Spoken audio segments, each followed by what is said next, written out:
यह है हमारी आज की वर्कशीट नंबर 21। डेट है हमारी 11 दिसंबर। टॉपिक हमारा चल रहा है इतिहास से, पार्ट 5, जब जनता बगावत करती है। बगावत मतलब क्रांति। तो ये 1857 की क्रांति से रिलेटेड है ये लेसन। एक बार देख लेते हैं क्या दिया गया है आज इसमें। पहला टॉपिक है हमारा जनता की नज़र से। जनता क्या देखती थी।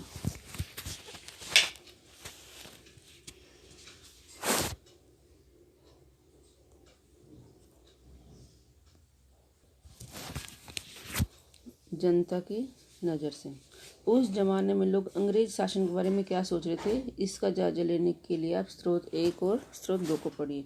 ये हमारा स्रोत 1। 84 नियमों की सूची। यह महाराष्ट्र के गांव में रहने वाले ब्राह्मण विष्णु भट्ट गोडसे द्वारा लिखित पुस्तक माझा प्रवास, ये किताब का नाम है, जो इसके राइटर विष्णु भट्ट जी हैं, के कुछ अंश दिए गए हैं। विष्णु भट्ट और उनके चाचा मथुरा में आयोजित किए जा रहे एक यज्ञ में भाग लेने के लिए निकले थे। विष्णु भट्ट लिखते हैं कि रास्ते में उनकी मुलाकात कुछ सिपाहियों से हुई, जिन्होंने उन्हें सलाह दी कि वे वापस लौट जाएं, क्योंकि 3 दिन के भीतर चारों तरफ कोहराम मच जाएगा। सिपाहियों ने जो कहा वह इस प्रकार था। अंग्रेज सरकार हिंदुओं और मुसलमानों के धर्म को नष्ट करने पर आमादा है, क्योंकि अंग्रेज सरकारी गुलामी कर रहे थे। जो सैनिक थे वो हिंदू भी थे और मुसलमान भी थे। उन्होंने 84 नियमों की एक सूची बनाई है और कलकत्ता में सारे राजाओं और राजकुमारों की मौजूदगी में उसका ऐलान कर दिया है। उन्होंने सिपाहियों ने बताया कि राजा इन नियमों को मानने के लिए तैयार नहीं है। उन्होंने अंग्रेजों को घातक परिणामों की चेतावनी दी है। राजाओं ने कहा है कि अगर ये नियम लागू किए गए तो भारी उथल पुथल मच जाएगी, कि राजा भारी गुस्से में अपनी राजधानियों को लौट गए हैं। तमाम बड़े लोग योजनाएं बना रहे हैं। धर्म युद्ध के लिए तारीख तय कर ली गई थी और मेरठ छावनी से गुप्त योजना तैयार करके विभिन्न छावनियों में भेज दी गई थी। ये कुछ सैनिकों ने कहा था विष्णु भट्ट को। उन्होंने अपनी किताब में लिखा है। ये है किताब और इसका पृष्ठ। तो ये 1857 से पहले की क्रांति के पहले की सुगबुगाहट थी, जो लोगों ने एक दूसरे के अंदर भर दी थी। लोग एक दूसरे को ये बात पहुँचा रहे थे कि कैसे क्या होना है।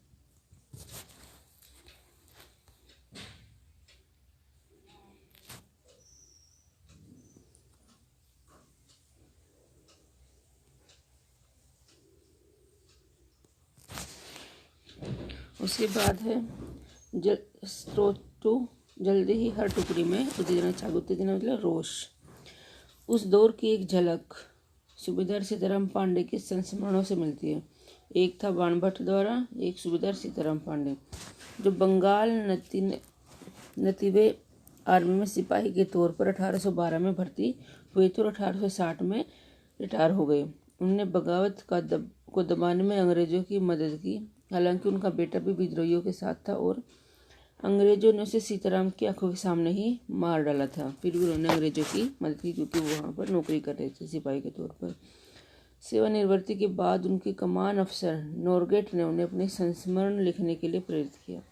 सीताराम ने 1861 में अवधी भाषा में, याद रख लेना कौन सी भाषा में, अवधी भाषा में अपने संस्मरण लिखे, जिनका नॉरगेट ने अंग्रेजी में अनुवाद किया। और फ्रॉम सिपाही टू सूबेदार, ये इसका नाम था इंग्लिश में।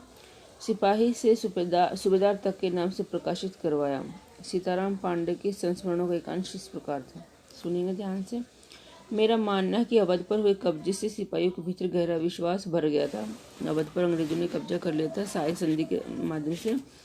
तो जो सिपाही थे उनके भीतर विश्वास भर गया था और वे सरकार के खिलाफ साजिशें रचने लगे थे। अवध के नवाब और दिल्ली बादशाह के नुमाइंदों को सेना की नब्ज जानने के लिए पूरे भारत में भेज दिया गया। उन्होंने सिपाहियों की भावनाओं को और हवा दी। उन्होंने सिपाहियों को बताया कि विदेशियों ने बादशाह के साथ कितना बड़ा धोखा किया है। उन्होंने 1000 झूठ गढ़ डाले और सिपाहियों को अपने मालिकों अंग्रेजों के खिलाफ बगावत करने के लिए उकसाया। उनको झूठी खबरें बताई, कुछ सच्ची कुछ झूठी, उनको उकसा दिया ताकि दिल्ली में बादशाह को दोबारा गद्दी पर बिठाया जा सके। उनकी दलील थी कि अगर सिपाही मिलकर काम करें और इन सुझावों पर अमल करें तो सेना ऐसा कर सकती है। संयोग से इसी समय सरकार ने हर एक रेजिमेंट के कुछ लोगों को नई राइफल के इस्तेमाल का तरीका बताने के लिए अलग अलग छावनियों में भेजा। सबसे बड़ा कारण था ये। कुछ तो जो असंतोष चले आ रहे थे वो पहले से थे, लेकिन ये इस वाले जो कार्य ने आग में घी का काम किया। इन लोगों ने कुछ समय तक सिपाहियों को प्रशिक्षण दिया। इसी दौरान न जाने कहाँ से एक खबर फैल गई कि इन राइफलों में इस्तेमाल होने वाले कारतूसों पर गाय और सूअर की चर्बी का लेप चढ़ाया गया है। हमारी रेजिमेंट के लोग दूसरे लोगों को लिखकर एक खबर भेजने लगे कि जल्द ही हर एक रेजिमेंट में उत्तेजना का माहौल बन गया, क्योंकि वो जो सिपाही थे वो हिंदू और मुस्लिम दोनों थे। तो गाय और सूअर दोनों के लिए पूजनीय है, तो वह उन पर इसका लेप लगाएगा, तो इससे उनमें रोष भर गया। कुछ लोगों ने कहा कि उनकी 40 साल की नौकरी में सरकार ने उनके मजहब को चोट पहुंचाने के लिए कभी कुछ नहीं किया था। लेकिन जैसा कि मैंने पहले ही जिक्र किया, अवध पर कब्जे के कारण सिपाही पहले ही गुस्से में थे। स्वार्थी लोगों ने फौरन यह कहानी गढ़ दी कि अंग्रेज तो सबको ईसाई बनाना चाहते हैं, इसलिए उन्होंने ऐसे कारतूस तैयार किए हैं ताकि उन्हें इस्तेमाल करने से मुसलमान और हिंदू दोनों ही भ्रष्ट हो जाएं। कर्नल साहब का मानना था कि यह बेचैनी जो उन्हें साफ दिखाई दे रही थी इस बार भी अपने आप खत्म हो जाएगी, और उन्होंने मुझे घर चले जाने की हिदायत दी।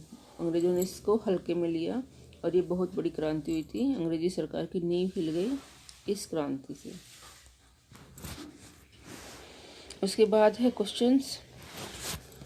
माझा प्रवास के अनुसार सिपाही ने विष्णु भट्ट और उनके चाचा को क्यों लौट जाने को कहा? पहले स्रोत में बताया गया है। सीताराम पांडे कौन थे और उन्हें संस्मरण लिखने के लिए किसने प्रेरित किया? ये दूसरे स्रोत में बताया गया है। सिपाही थे। अंग्रेज फौज के भारतीय सिपाही में संतोष क्यों, अविश्वास क्यों भर गया था? ये भी दूसरे स्रोत में बताया गया है। इतिहास को जानने में संस्मरण किस प्रकार सहायक हो सकता है? विस्तार से लिखना है। इतिहास को जानने में संस्मरण मतलब कुछ गाथाएं जो उस समय के लोग हमें बताते हैं, या वो लिख के चले जाते हैं, या वो किसी भी माध्यम से हम तक पहुंचाते हैं, वो होते हैं संस्मरण। तो उससे हमें ये पता चल जाता है कि उस समय वास्तव में क्या हुआ होगा। सुनी सुनाई बातों पर हम इतना ज़्यादा विश्वास नहीं कर सकते, लेकिन अगर लिखित में, किताबों में, समाचार पत्रों में कहीं भी लिखा हुआ हो तो उस पर हम आसानी से विश्वास कर सकते हैं। तो आज की हमारी वर्कशीट में इतना ही।